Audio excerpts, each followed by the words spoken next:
بسم اللہ الرحمن الرحیم، السلام علیکم۔ امید ہے آپ لوگ خیریت سے ہوں گے۔ آج بہت اہم خبریں، تبصرے اور تجزیے شامل ہیں آپ کے لیے جو کہ ہم لے کے آئے ہیں۔ اس میں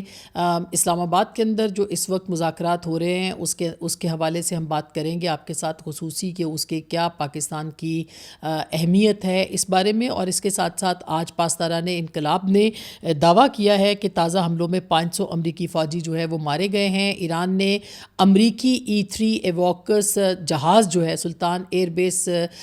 جو سعودی عرب کی ایئر بیس تھی وہاں پر اس پہ تباہ کرنے کا بھی جو ہے وہ اعلان کیا ہے، اور یہ خبریں اب تصدیق شدہ ہیں۔ اسی طرح سے یہ بھی میں آپ کو بتا دوں کہ خاتم الانبیاء مرکزی ہیڈ کوارٹر نے اعلان کیا ہے کہ UAE کے اندر امریکی فوج کے جو یوکرینی اینٹی ڈرون سسٹم تھے اس کو بھی ٹارگٹ بنایا گیا ہے۔ 21 یوکرینی شہری بھی اس وقت وہاں پر موجود تھے۔ اسی طرح سے ایندھن کے جو سٹوریج ڈپو ہیں، اسٹریٹجک الیکٹرانک وارفیئر سینٹر ہے UAE کے اندر، اس کو بھی ٹارگٹ کیا گیا ہے ایرانی پاسداران کی جانب سے، اور اسرائیلی جو ELTA جو ہے حیفا پورٹ کے اوپر اس کو بھی تباہ کرنے کا دعویٰ کیا ہے ڈرونز کے ذریعے سے۔ F-16 طیارہ بھی ایک مار گرایا ہے جو کہ دعویٰ کیا ہے جنوبی صوبے فارس کے اندر جو ہے وہ ایرانی پاسداران نے دعویٰ کیا ہے کہ اس کو مار گرایا ہے۔ اسی طرح سے امریکی MQ-9 ڈرون بھی شیراز کے اوپر جو ہے وہ پاسداران انقلاب نے اس کو مارنے کا دعویٰ کیا ہے۔ یہ جو بہت بڑے بڑے حملے کیے گئے ہیں اس میں دیکھا جائے تو جو ایووکس طیارہ ہے اس کو جو تباہ کیا ہے اس نے ایران کو بہت اہم کامیابیاں جو ہیں وہ دی ہیں۔ اس کی وجہ یہ ہے کہ ایران کل یہ کہا جاتا ہے کہ جو طیارے ہیں اس میں سے یہ 6واں طیارہ تھا جو کہ ایران نے مارا ہے۔ 40% ڈپلائمنٹ ان طیاروں کی جو ہے وہ یہاں پر موجود تھی، اور یہ طیارے جو تھے یہ سارے کے سارے یہاں پر خلیجی ریاستوں کے اندر موجود تھے۔ 40% آف دا اسٹرینتھ، یعنی کہ جو امریکہ کی 40% اسٹرینتھ ہے وہ یہاں پر تھی، جو کہ یہ 6 طیارے جو ہیں ان کو اس سے پہلے جو ہے وہ کل جو ہے وہ نقصان پہنچایا جا سکا ہے۔ یہ بھی کہا ہے ایرانی پاسداران انقلاب نے کہ اب جو ان کا اگلا ٹارگٹ ہوگا وہ اگلا ٹارگٹ خطے میں امریکی اور اسرائیلی یونیورسٹیاں ہیں جن کو ہدف بنایا جائے گا۔ یہ یاد رہے کہ تہران کی سائنس اینڈ ٹیکنالوجی یونیورسٹی اور اصفہان کی سائنس اینڈ ٹیکنالوجی یونیورسٹی جو ہے اس کو ٹارگٹ بنایا گیا تھا امریکہ اور اسرائیل کے طیاروں کی جانب سے، اور اب ایرانی پاسداران نے کہا ہے کہ ہم جو اس خطے کے اندر امریکی اور US اسرائیلی یونیورسٹیاں ہیں اس کو وہ ہمارے جائز ٹارگٹس ہوں گے، کیونکہ ان کے جو لیجٹمیٹ ٹارگٹس ان کو قرار دیا ہے کہ وہ چونکہ ان کی ایک بڑی یونیورسٹیوں کو جو ہے وہ ٹارگٹ کیا گیا ہے، اسی طرح سے اب پاسداران کی طرف سے یہ دعویٰ کیا گیا ہے، اعلان کیا گیا رادر کہ وہ ان یونیورسٹیوں کو کسی صورت بھی جو ہے وہ ختم اس کو نہیں چھوڑیں گے۔ ظاہر ہے کہ ایک کل ہم نے آپ کو بتایا تھا کہ کیوں جو پاسداران جو ہیں وہ ان کو یا ایرانی فوج جو ہے ان کو ٹارگٹ بنا رہی ہے، اس کی وجہ یہ ہے کہ یونیورسٹیوں کو کبھی بھی یا اسکولز کو جس میں پہلے آپ نے دیکھا کہ میناب کے اندر بچیوں کے اسکول کو ٹارگٹ بنایا گیا، 169 کے قریب بچیاں اس میں شہید ہوئیں، اس کے اوپر UN نے اس کو یعنی قتل قرار دیا ہے، اور اس کے لیے کہا ہے کہ اس کو دیکھا جائے اور انصاف جو ہے وہ پرووائڈ کیا جائے گا۔ لیکن ان یونیورسٹیوں کی جو حملے ہیں یہ ظاہر ہے کہ جو ایران کے اندر بیسک انفراسٹرکچر ہے سائنس اینڈ ٹیکنالوجی کا، جس میں کہ ڈرونز کے حوالے سے پڑھایا جاتا ہے، بنانے کے حوالے سے، اور جدید جو علوم ہے وہاں پر بچوں کو تعلیم دی جاتی ہے، نوجوانوں کو تعلیم دی جاتی ہے، اور یہ یاد رہے کہ 80% کے قریب ایران کی جو پاپولیشن ہے وہ PhD ہولڈرز ہیں، یعنی کہ وہ ڈاکٹریٹ کیا ہوا انہوں نے مغربی علوم کے اندر، اور جدید جو کمپیوٹرائزیشن ہے اس کے حوالے سے بھی اور دیگر اس کے حوالے سے۔ اسی لیے IRCG یعنی پاسداران کا کہنا ہے کہ خطے کے تمام یونیورسٹیوں کو اس وقت تک جائز ہدف سمجھا جاتا ہے جب تک کہ ان کی 2 یونیورسٹیوں کو ایرانی یونیورسٹیوں پر حملہ کرنے کے جواب میں نشانہ نہیں بنایا جاتا۔ انہوں نے کہا کہ ہم خطے میں امریکی یونیورسٹیوں کے تمام عملے، فیکلٹیز اور طلباء کے ساتھ ساتھ ان کے آس پاس کے رہائشیوں کو مشورہ دیتے ہیں کہ وہ اپنی حفاظت کو یقینی بنانے کے لیے ان یونیورسٹیوں سے 1 کلومیٹر کا فاصلہ برقرار رکھیں۔ یہ بھی انہوں نے کہا کہ امریکہ کو خطے میں امریکی اداروں پر انتقامی کارروائیوں سے بچنے کے لیے ایرانی یونیورسٹیوں پر بمباری کی مذمت کرنی چاہیے، اور ایسا کرنے کے لیے منگل 30 مارچ کو مقامی وقت کے مطابق 12 بجے کی ڈیڈ لائن بھی دی گئی ہے۔ اچھا، دوسری جانب جو امریکہ ہے، پینٹاگون وہ زمینی حملے کی تیاری جو ہے وہ کر رہا ہے، اور یہ واشنگٹن پوسٹ نے بہت اہم سٹوری جو ہے چھاپی ہے۔ واشنگٹن پوسٹ رپورٹ کر رہا ہے کہ پینٹاگون ایران میں کئی ہفتوں کی زمینی کارروائیوں کی تیاری کر رہا ہے۔ اخبار نے امریکی حکام کے مطابق سے یہ رپورٹ کیا ہے کہ یہ واضح نہیں ہے کہ صدر ٹرمپ زمینی فوج کی تعیناتی کے منصوبے کی منظوری دیں گے یا نہیں۔ رپورٹ میں یہ بھی کہا گیا ہے کہ موجودہ منصوبے اس بات کی نشاندہی کر رہے ہیں کہ اس طرح زمینی کارروائیاں مکمل حملہ نہیں ہوں گی، بلکہ اسپیشل آپریشنز فورسز اور روایتی پیادہ فورس کے ذریعے سے چھاپا مار کارروائیاں کی جائیں گی۔ رپورٹس کے مطابق خلیج کی طرف جانے والی امریکی بحری جہازوں پر 4000 سے زائد امریکی میرینز موجود ہیں، جبکہ 82ویں ایئر بورن کے پیرا ٹروپرز جو ہیں وہ سٹینڈ بائی پر ہیں۔ اب یہ ظاہر ہے کہ ایک بڑے حملے کی تیاری وہ کر رہے ہیں، اور ہم آپ کو کل بھی بتایا تھا ہم نے کہ جو ان کی 82ویں ایئر بورن ہے وہ ایک بہت ہی ان کی بڑی فوج کا حصہ سمجھی جاتی ہے، وہ اس وقت جو ہے وہ ایران کی طرف رواں دواں ہے، بلکہ پہنچنے والی ہے، اور وہ ان کا ارادہ یہ ہے کہ وہ وہاں پر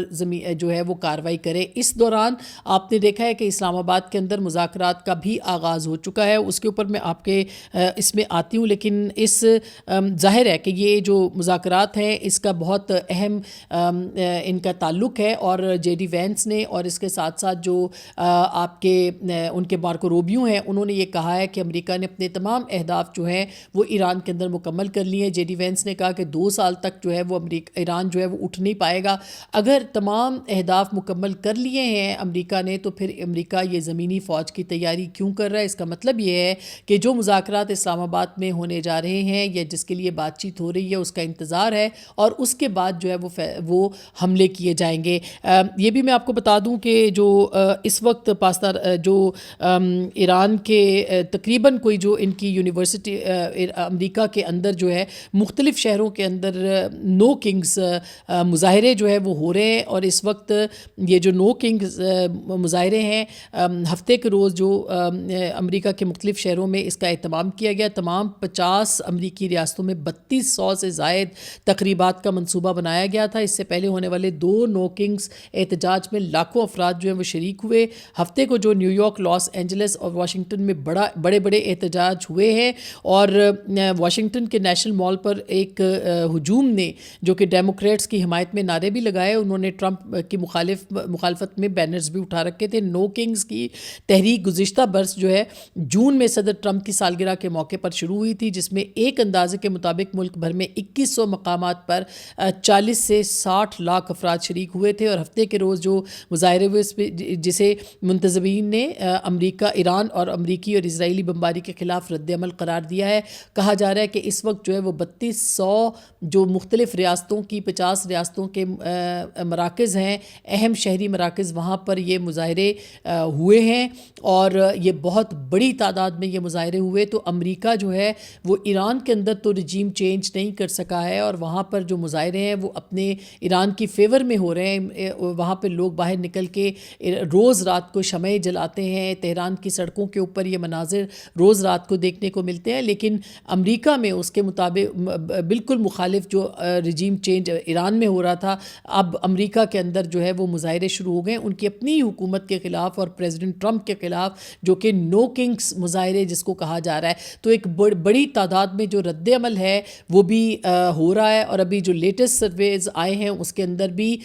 جو اکثریت ہے امریکی عوام کی، انہوں نے اس جو امریکہ کے ایران کے اوپر حملے ہیں ان کی مخالفت کی ہے، اور اس کے بارے میں بھی جو لیٹسٹ سروے ہیں وہ یہ بتا رہے ہیں کہ جو ایران کے اوپر حملے ہوئے ہیں اس کے اندر بہت زیادہ تعداد میں امریکہ کے خلاف خود امریکہ کے اندر جو ہے وہ اس وقت ایک رد عمل پایا جاتا ہے، اور یہ رد عمل جو ہے وہ بڑھتا چلا جا رہا ہے۔ آنے والے دنوں میں یہ بھی کہا جا رہا ہے کہ یہ رد عمل جو ہے وہ مزید بھی جو شدت اختیار کر سکتا ہے. یہ ایک طرح سے دیکھا جائے تو بہت ہی اہم اس معاملے کے اوپر جو ہے وہ تقریباً اگر آپ ان کے ویژولز دیکھیں ہزاروں کی تعداد میں لوگ جو ہیں وہ اس میں شریک ہیں اور یہ مستقل اس کا رد عمل جو ہے وہ بڑھ رہا ہے. جو نیا پیو کا ریسرچ سروے ہے وہ یہ کہتا ہے کہ 3524 سروے جنہوں نے کیا ان کے اوپر اس میں اڈلٹس جو ہیں ان کو یہ کنڈکٹ کیا گیا تھا مارچ 16 سے 22 تک, اور اس میں جو balance of opinion on whether the initial decision to use military force was right 38% نے صرف حمایت کی ہے کہ یہ جو ملٹری کا ایک آپ کا ایران کے خلاف آپ نے جو ملٹری فورس کا استعمال کیا, جبکہ 59% جو ہیں انہوں نے یہ کہا ہے کہ یہ فورس اس غلط استعمال ہوئی ہے. تو 59% عوام جو ہے جو نئے اور تازہ سروے کے مطابق وہ اس کے خلاف ہیں اور انہوں نے اس کی حمایت نہیں کی ہے. تو خود امریکہ کی حکومت کے لیے جو ہے وہ اس وقت کافی زیادہ جو مسائل ہیں وہ بڑھ گئے. ترکی کے وزیر خارجہ نے پاکستان آنے سے پہلے بہت اہم سٹیٹمنٹس دی ہیں جس کے اہم نکات جو ہے وہ میں آپ کے ساتھ شیئر کرتی ہوں. انہوں نے کہا کہ اس بات کا شدید امکان موجود ہے کہ کچھ خلیجی ممالک ایران پر حملہ کر سکتے ہیں, اور اگر ایسا ہوا تو یہ ایک ایسی زنجیری رد عمل کو یعنی چین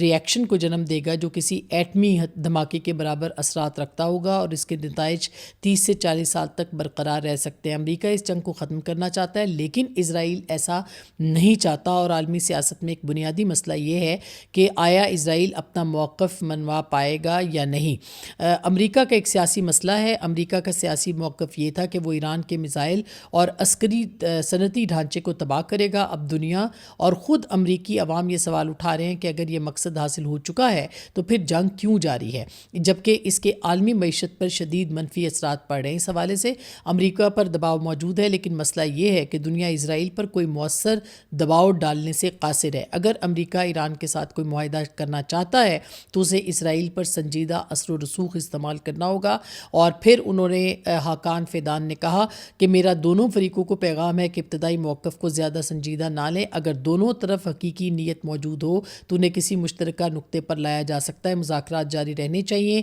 فریقین کو مذاکرات سے پیچھے نہیں ہٹنا چاہیے, نیت پر خالص ہونی چاہیے اور دوسرے پر اعتماد ہونا چاہیے. انہوں نے یہ بھی کہا کہ ابھی میڈیٹرز زیادہ مداخلت نہیں کر رہے کیونکہ یہ ابتدائی مرحلہ ہے. ابھی صرف ایک فریق کی بات دوسرے تک پہنچائی گئی ہے, دوسرے فریق کا جواب آنا باقی ہے. جب دونوں کے موقف جو ہیں وہ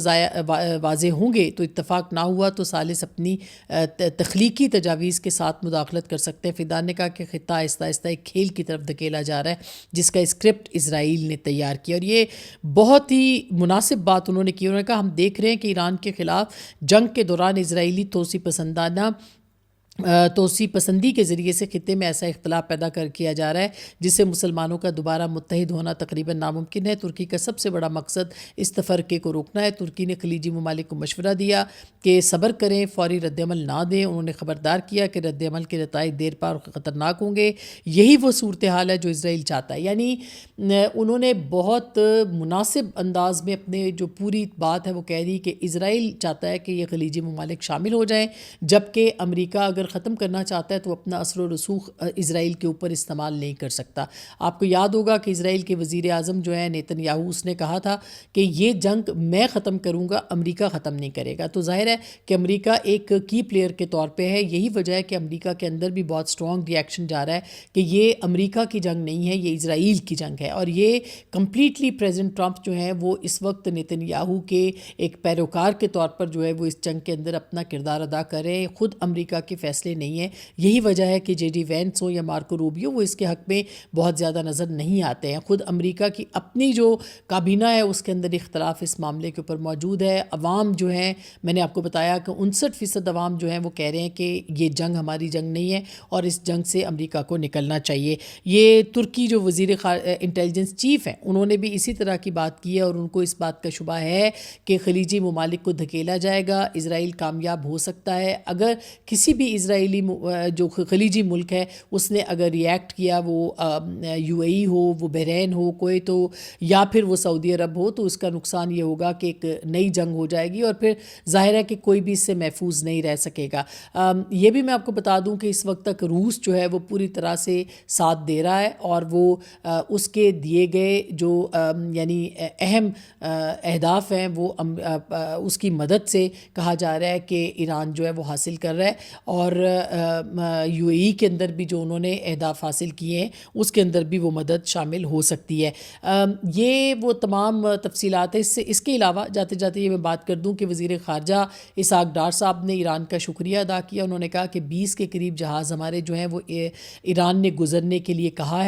کے لیے یاد رہے آپ کو کہ 4 جہاز اس وقت تک پاکستان کے گزر چکے ہیں اس پورے خطے کے اندر، بلکہ پوری دنیا کے اندر پاکستان کا پرچم جو کہ بحری جہازوں پہ ہے وہ اعتماد کی علامت بن چکا ہے۔ اور اس پوسٹ کو جو اسحاق ڈار صاحب کی تھی، اس کو شیئر کیا ہے پریزیڈنٹ ٹرمپ نے، اور پریزیڈنٹ ٹرمپ نے کیوں شیئر کیا یہ بہت اہم ہے۔ اس کا مطلب یہ ہے کہ یہ جو جہاز ایک خیر سگالی کے طور پر پاکستان کے اعتماد کے لیے ہیں، اس کا مطلب یہ ہے کہ ایران پاکستان پر اعتماد کرتا ہے، اور اس کو پریزیڈنٹ ٹرمپ کی طرف سے شیئر کرنے کا مطلب یہ ہے کہ اس کو ایک اچھا جیسچر جو ہے وہ سمجھا جا رہا ہے۔ تو میرا خیال ہے کہ پاکستان ایک سینٹر سٹیج کے اوپر ہے، اور یہ جو مذاکرات ہو رہے ہیں یہ یقینی طور پر کوئی ایک اہم راہ نکال سکتے ہیں جس میں کہ پاکستان کا بہت اہم کردار ہوگا، اور خدا کرے کہ ایسا ہو۔ ادروائز جو ترک وزیر خارجہ نے کہا ہے دنیا اس طرف بڑھے گی، اور اسلام آباد کا سب سے زیادہ اور پہلا جو ہدف ہے وہ یہ ہے کہ یہ جو ایک پاز آیا ہے امریکہ کی جانب سے کہ توانائی کے منصوبوں پر حملے نہ کیے جائیں، یا ان کی زمینی فوج جو ہے وہ نہ ابھی تک نہیں اتری ہے ایران کے اندر، اس کے جزیرے کے اوپر۔ اگر اتری تو ظاہر ہے ایران اس کا بھرپور جواب دے گا، اور وہاں تیاری ان کی پوری مکمل ہے، لیکن اس کے یہ ایک جتنا پاز طویل ہوگا اتنا دنیا کو بھی ایک سانس لینے کا جو ہے وہ ایک موقع ملے گا۔ لیکن اس کے ساتھ ساتھ امریکہ کتنا قابل بھروسہ ہے، اسرائیل تو بالکل قابل بھروسہ نہیں ہے۔ امریکہ کتنا قابل بھروسہ ہے، امریکہ کو اس کے اوپر جو ہے وہ دیکھنا ہوگا، اور اپنا اعتماد بحال کرنا ہوگا پاکستان کے ذریعے سے۔ اور پاکستان بھی ظاہر ہے اس وقت ایک تنی ہوئی رسی کے اوپر ہے کہ کس طرح سے یہ اعتماد بھی رہے اور یہ پیس پروسیس بھی آگے ہو۔ اپنا بہت خیال رکھیے گا۔ اللہ نگہبان۔